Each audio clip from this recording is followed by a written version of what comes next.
Sejarah di Indonesia itu sangat luas, dan saya akan menjadikan sejarah itu dari panjang, lebar, dan tidak jelas menjadi mudah dimengerti. Mari kita mulai. Perjuangan melawan kolonialisme bangsa Eropa. Awalnya, mereka ingin mendapatkan rempah-rempah untuk musim dingin biasanya. Tetapi, lama-kelamaan mereka memonopoli perdagangan kita. Kekejaman ini membuat adanya banyak perlawanan di berbagai daerah. Yang pertama ada Teuku Umar. Teuku Umar adalah tokoh perjuangan rakyat Aceh, dibantu oleh Panglima Polim dan Kut Nyak Dien. Teuku Umar menggunakan taktik perang gerilya. Inilah klip contoh taktik perang gerilya. Merdeka!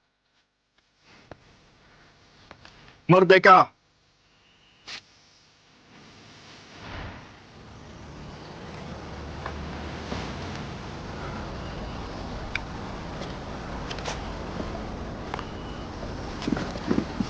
Wie in godsnaam is dat? Dat is onze gouden troef. Is de hoogste in rang. Angkat tangan!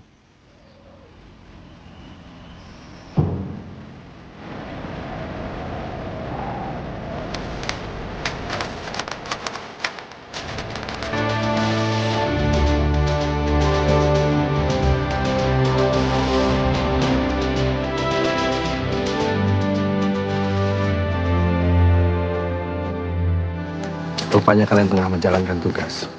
Yang kedua adalah Sisinga Mangaraja ke-12. Sisinga Mangaraja ke-12 adalah tokoh perjuangan rakyat Sumatera Utara. Dia adalah seorang raja, tepatnya Raja Tanapuli. Ia memimpin perang Tanapuli. Yang ketiga adalah Tuanku Imam Bonjol.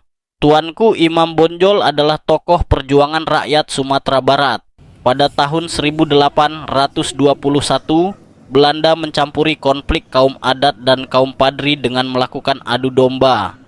Namun, setelah menyadarinya, kedua kaum bersatu melawan Belanda. Perlawanan tersebut dipimpin oleh Tuanku Imam Bonjol. Namun, Belanda dapat menaklukkan Sumatera Barat, lalu menangkap dan mengasingkan Tuanku Imam Bonjol di Manado, hingga beliau wafat pada 1864. Yang keempat adalah Sultan Ageng Tirtayasa. Sultan Ageng Tirtayasa adalah tokoh perjuangan rakyat Banten. Secara singkat, ia memimpin sebuah perlawanan yang disebabkan oleh adanya campur tangan VOC ke dalam Kesultanan Banten. Yang kelima adalah Pangeran Diponegoro. Pangeran Diponegoro adalah tokoh perjuangan rakyat Yogyakarta. Juga, ia memimpin perlawanan yang disebabkan oleh Belanda mencampuri urusan pemerintahan Yogyakarta. Yang keenam adalah Pangeran Antasari. Pangeran Antasari adalah tokoh perjuangan rakyat Kalimantan Selatan. Pangeran Antasari menyerang pos-pos Belanda di berbagai tempat. Yang ketujuh adalah Patimura. Patimura adalah tokoh perjuangan rakyat Maluku. Ia menghancurkan benteng Duurstede. Yang kedelapan adalah Raja Buleleng. Raja Buleleng memiliki hak istimewa untuk merampas kapal-kapal yang karam di perairan Bali. Kita lanjutkan yang kedua. Organisasi Pergerakan Nasional Indonesia. Yang pertama adalah Budi Utomo. Waktu pendiriannya 20 Mei 1908. Tokoh pendirinya adalah Sutomo. Tujuan pendiriannya adalah meningkatkan pendidikan dan ekonomi bangsa. Yang kedua adalah Sarekat Islam. Waktu pendiriannya 16 Oktober 1905. Tokoh pendirinya adalah Haji Samanhudi. Tujuan pendiriannya adalah meningkatkan upah kerja dan membangun ekonomi yang kuat, serta mempererat persahabatan antara Muslim. Yang ketiga adalah Muhammadiyah. Waktu pendiriannya 18 November 1912. Tokoh pendirinya adalah KH Ahmad Dahlan.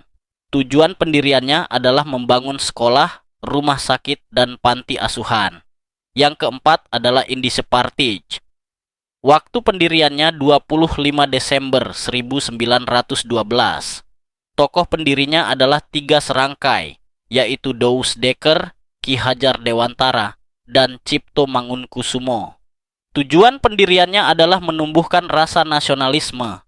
Yang kelima adalah Perhimpunan Indonesia. Waktu pendiriannya 5 November 1908. Tokoh pendirinya adalah Muhammad Hatta. Tujuan pendiriannya adalah membuat Indonesia merdeka. Kita lanjutkan untuk poin nomor 3. Peristiwa sekitar proklamasi kemerdekaan Indonesia. Pada 6 dan 9 Agustus 1945,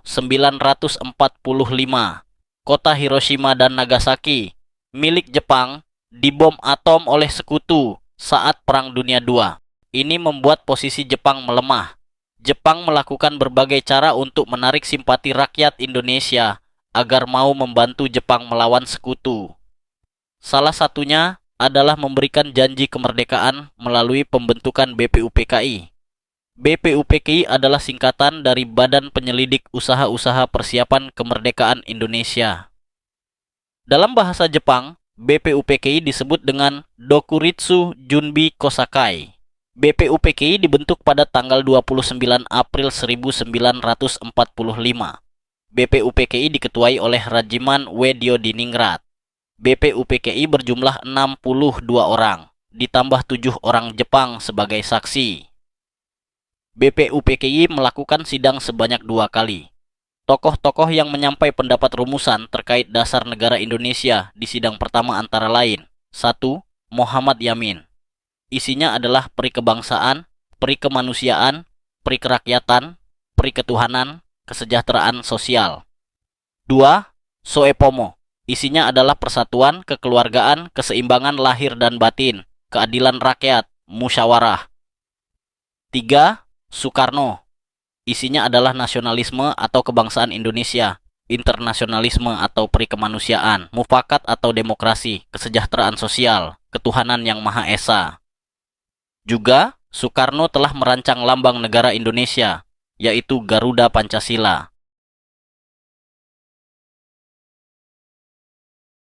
Panitia 9 telah merancang dasar negara, yaitu Piagam Jakarta.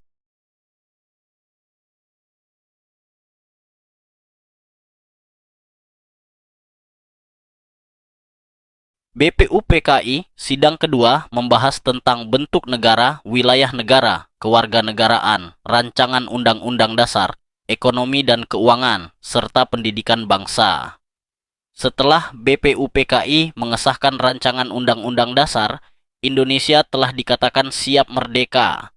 Maka BPUPKI dibubarkan karena telah selesai menyelesaikan tugasnya dan dibentuknya PPKI. PPKI adalah singkatan dari Panitia Persiapan Kemerdekaan Indonesia. Dalam bahasa Jepang, BPUPKI disebut dengan Dokuritsu Junbi Inkai. PPKI dibentuk pada tanggal 7 Agustus 1945. PPKI diketuai oleh Soekarno. BPUPKI berjumlah 21 orang.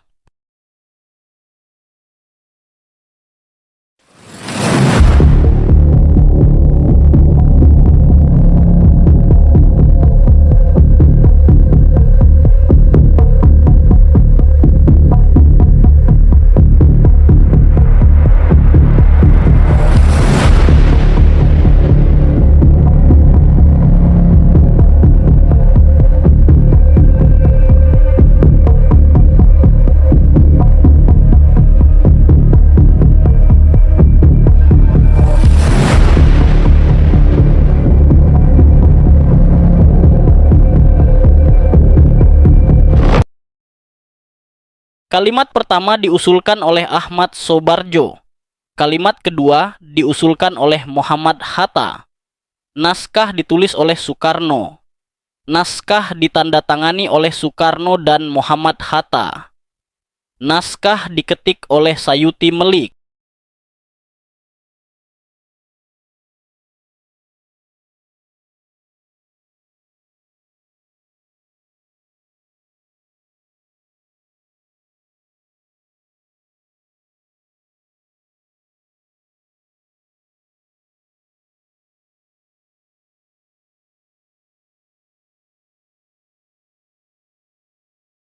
Para utusan yang dikirim ke berbagai daerah untuk menyebarkan proklamasi kemerdekaan antara lain Teuku Muhammad Hasan ke Sumatera, Sam Ratulangi ke Sulawesi, Ketut Puja ke Nusa Tenggara, A.A. Hamidan ke Kalimantan.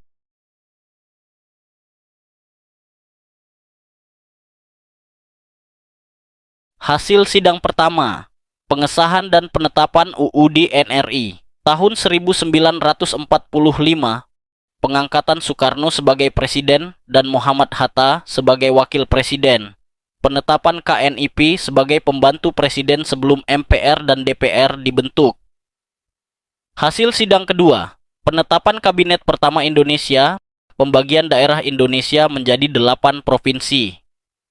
Hasil sidang ketiga, pembentukan BKR pada 5 Oktober 1945 yang nantinya diubah menjadi TKR. Hasil sidang keempat, pembentukan Komite Nasional Indonesia dengan pusatnya di Jakarta, pembentukan PNI. Makna-makna proklamasi. 1. Lahirnya Negara Republik Indonesia. 2. Puncak perjuangan rakyat Indonesia. 3. Pelaksanaan tata amanat penderitaan rakyat Indonesia. 4. Dihapusnya tata hukum kolonial. 5. Berlakunya tata hukum Indonesia. 6. Disusunnya pemerintahan oleh bangsa Indonesia sendiri. Kita lanjut yang terakhir.